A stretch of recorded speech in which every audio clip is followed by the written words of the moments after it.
collègues policiers intercommunaux, bonjour et bienvenue sur notre chaîne YouTube. Alors donc cette vidéo fait suite au comité technique paritaire du 6 octobre où il a été question au point numéro 3 de l'avis, donc de la consultation des membres du comité sur les modifications de l'organisation de la police intercommunale. Il a donc été question précisément de la création d'une unité de police de proximité sans prendre l'avis préalable du comité technique paritaire. On va se demander pourquoi. Donc c'est du fait de la réaction de FEAPF que enfin nous avons pu avoir de programmer justement la consultation et la demande d'avis préalable. Le deuxième point de création portait sur le poste d'agent d'accueil après le départ de votre collègue Sephora. Donc là aussi, ça n'est pas une création puisque c'est depuis le mois d'avril que la hiérarchie encore et la direction avaient décidé de cette modification dans le fonctionnement et dans l'organisation du service sans prendre l'avis préalable du comité technique. Et enfin, ils avaient prévu de demander l'information au comité, enfin d'informer le comité sur l'abrogation de la convention entre les deux maîtres chiens et la CRPF. FOAPF est intervenu et a réagi en exigeant que ce ne soit pas une information, mais que ce soit bien une demande de consultation, ce qui a été le cas. Donc voilà pour le résumé de ces 3 points.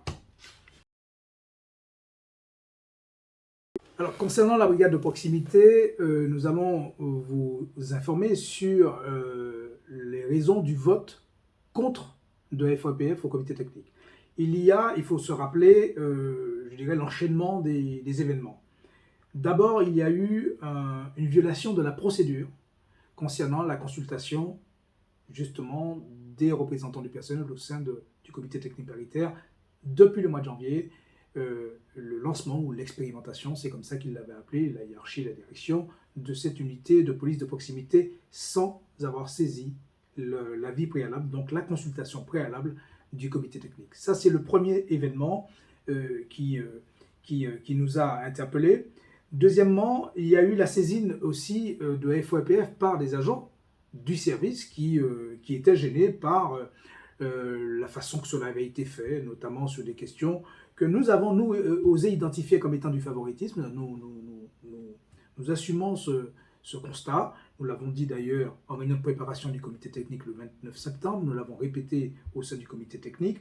Donc cette saisine nous a contraints à rencontrer la hiérarchie dans ce qui a été fait au mois de juillet pour soulever les différents problèmes en matière de temps de travail, en matière justement de ce favoritisme, en matière de promesses qui avaient été tenues, notamment pour que les îlotiers de proximité puissent rejoindre sur les périodes de vacances scolaires les effectifs, sauf qu'à l'arrivée, ce qui a été constaté, c'est que ça ne renforçait pas vraiment, puisque ces agents étaient systématiquement sur le créneau horaire du matin, ce qui a vraiment soulevé un mécontentement des agents qui nous avaient saisis notamment.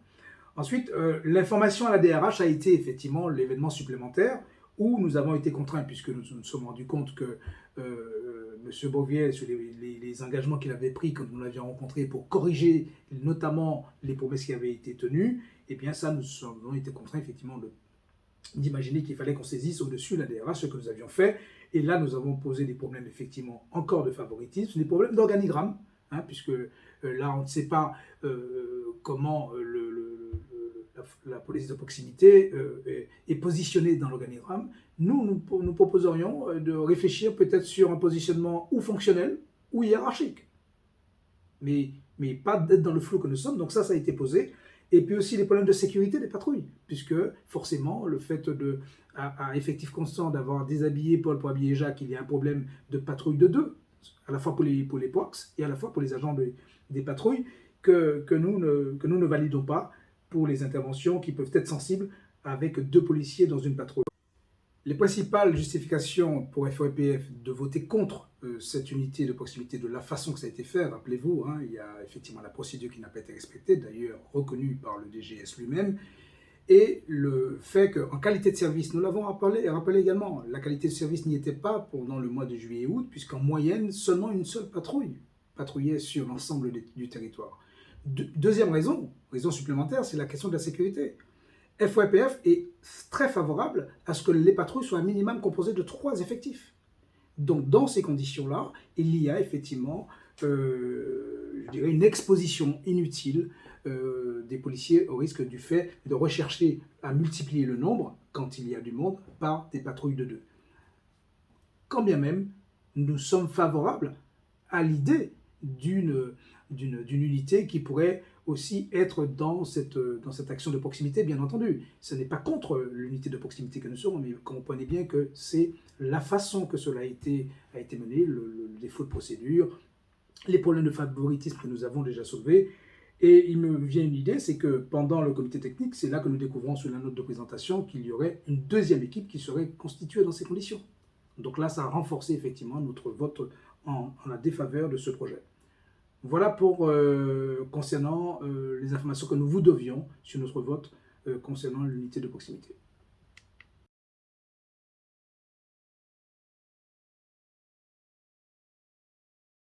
Sur le poste d'agent d'accueil planton, puisque effectivement, comme je vous le disais, je vous le rappelais, votre collègue Sephora avait occupé ce poste, mais c'était une policière municipale. Et je rappelle qu'il est question d'un service de police municipale. Donc pourquoi FOIPF a dû voter contre ce projet? Déjà pour le fait que la hiérarchie et la direction n'a pas respecté la procédure d'avis et de consultation préalable du comité, ça revient, ça c'est une des premières raisons. La deuxième raison, c'est que en termes de principe d'organisation et de gestion des ressources humaines, ça ne va pas. Nous l'avons dit au comité, et nous allons tenter de vous en faire la démonstration sur la base de l'article L411-5 du Code général de la fonction publique, qui rappelle que le grade est le titre qui confère à son titulaire vocation à occuper le des emplois qui lui correspondent. Donc, du coup, un agent administratif, le poste, l'emploi de policier municipal ne correspond pas à son grade. Donc ça, juridiquement, c'est l'argument que nous avons avancé. Ce qui est étonnant, c'est que dans ce comité, il y avait des experts tels que la directrice générale adjointe des services, des ressources humaines, il y avait la directrice des ressources humaines elle-même. Donc ces experts auraient pu abonder en intervenant sur les arguments juridiques, je rappelle, de FOIPF. Là, ce ne sont pas des arguments comme ça, de caprice, ce sont des arguments qui sont basés sur le droit. Justement, qui rappelle, je le répète, que le grade est le titre qui confère à son titulaire vocation à occuper l'un des emplois qui lui correspondent. Pour cette raison-là, Force ouvrière, FOIPF, ne pouvait pas donc donner un avis favorable sur l'insertion d'un agent administratif au sein du service. Autrement, il y a également le défaut d'assermentation et d'agrément de cette personne, puisque vous, les policiers, vous êtes soumis effectivement à cette contrainte par rapport aux informations que vous êtes censés avoir dans l'exercice de vos fonctions ou à l'occasion de l'exercice de celle-ci. Donc là, pour protéger, puisque la police est en prise directe avec les questions de liberté individuelle et collective, il fallait effectivement que le législateur prévoie de bien structurer tout ça et de protéger ces mêmes libertés. C'est pour cela que nous avons ces contraintes qui sont différentes de celles des agents administratifs ou des agents techniques ou des agents de services culturels. Donc voilà les raisons qui nous ont poussé à tenter d'obtenir l'avis favorable contre ce projet. Malheureusement, le comité n'a pas souhaité nous suivre en ce sens.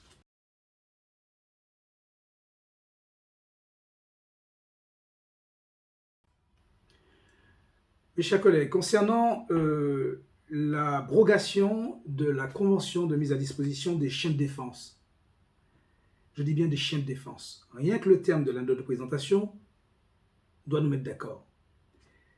Avant ça, je vais vous faire quand même une lecture d'un extrait, ça ne sera pas long, de ce que pense la direction, donc M. Éric Mercinier et M. Arnaud Durand, parce que c'est sous son couvert, de la situation en termes de diagnostic de la question de la délinquance sur les communes mutualisées.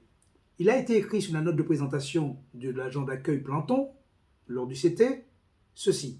En raison de la montée en puissance, et vous le verrez effectivement défiler sur l'écran, constaté ces dernières années, des missions de sécurisation et des demandes d'intervention au sein des communes mutualisées pour la police municipale intercommunale, tous les policiers municipaux doivent être le plus possible mobilisés et affectés à l'accomplissement de leurs missions professionnelles et statutaires. En raison de la montée en puissance constatée ces dernières années, justement de cette utilité. Et voilà que là, nous avons un chef de service qui a imaginé qu'il pouvait obtenir l'arrêt, effectivement, de cette technique de protection et de défense des policiers dans l'exercice de leurs fonctions, validé par le directeur et aujourd'hui validé par la Direction générale des services et le comité technique paritaire de manière majoritaire, puisque nous n'avons pas, nous, validé cette orientation. Ça, c'était des éléments factuels qui démontrent que là, on est dans une perception totalement perturbée de la réalité. Et ça, c'est très gênant pour FOAPF, de la part des personnes qui vous dirigent et qui vous gèrent. Je vais vous faire aussi lecture de 2 considérants de la convention qui a été établie entre les maîtres chiens et la communauté d'agglo, puisque effectivement, c'est des conventions annuelles. L'avant-dernier et le dernier considérant de ces conventions disent « Considérant que le souhait de la CRPF de privilégier tout mode de travail permettant d'accroître la qualité et l'efficacité du service. » Ce qui est de votre service dont il est question. L'efficacité du service qui est offert au public sur le territoire intercommunal. Le dernier considérant de la Convention, que le caractère pertinent d'employer un maître chien au sein de la police intercommunale pour permettre de renforcer au quotidien le sentiment de sécurité de la population et lutter contre la délinquance. Voilà pourquoi la CRPF a été convaincue qu'il fallait des maîtres chiens. Et là encore, nous avons un chef de service qui a imaginé qu'il pouvait obtenir l'abrogation au mois de décembre qui vient sur le fallacieux prétexte qu'il y a un décret qui, demain, exigerait des collectivités employeuses d'être propriétaires de ces chiens. Alors qu'il existe une dérogation par le même décret concernant notamment les chiens de défense existants aujourd'hui. C'est là le combat de FOAPF. FOAPF souhaite effectivement que l'agglo se saisisse de la dérogation qui est prévue par le Code de sécurité intérieure.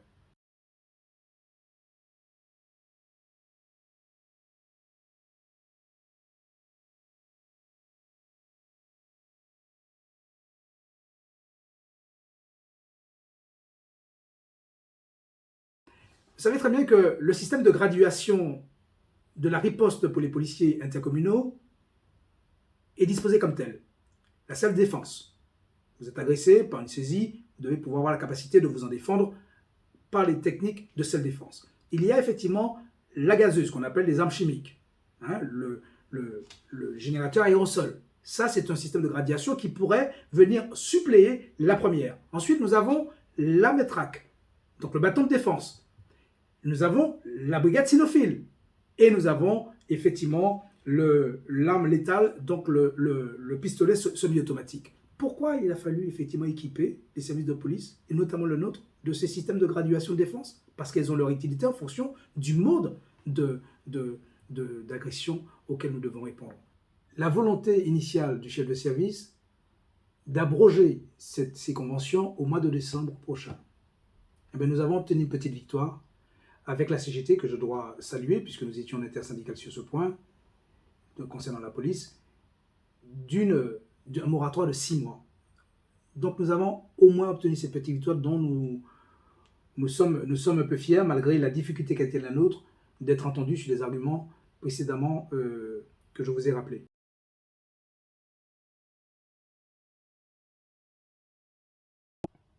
Fait très important concernant la réponse de M. Mercinier quand nous étions sur le débat de l'élaboration de la brigade canine.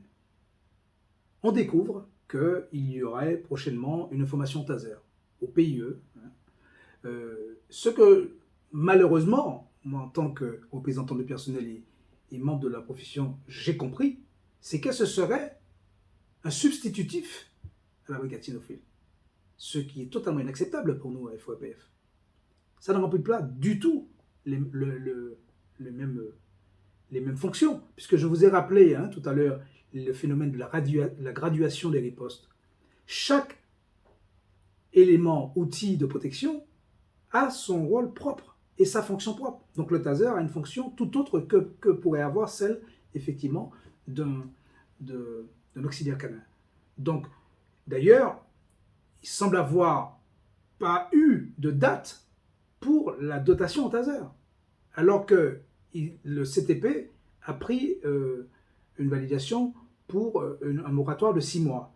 Est-ce que les tasers seraient en dotation au sein du service avant 6 mois? Nous ne le savons pas, c'est ce que nous souhaiterions. La formation devrait commencer, je suis au conditionnel, très rapidement.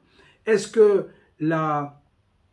la démarche administrative auprès des autorités préfectorales a déjà commencé. Là, nous voudrions effectivement avoir des informations. Et là, pour le coup, la réunion du 19, vous pourriez poser cette question au chef de service concernant effectivement le lancement des démarches pour le taser. Mais en tout cas, pour FAPF, le taser ne doit pas remplacer la brigade canine, la brigade cynophile, et ni inversement, ni non plus remplacer l'arme létale, par exemple. Voilà cette information qui me paraît très, très importante que vous deviez savoir.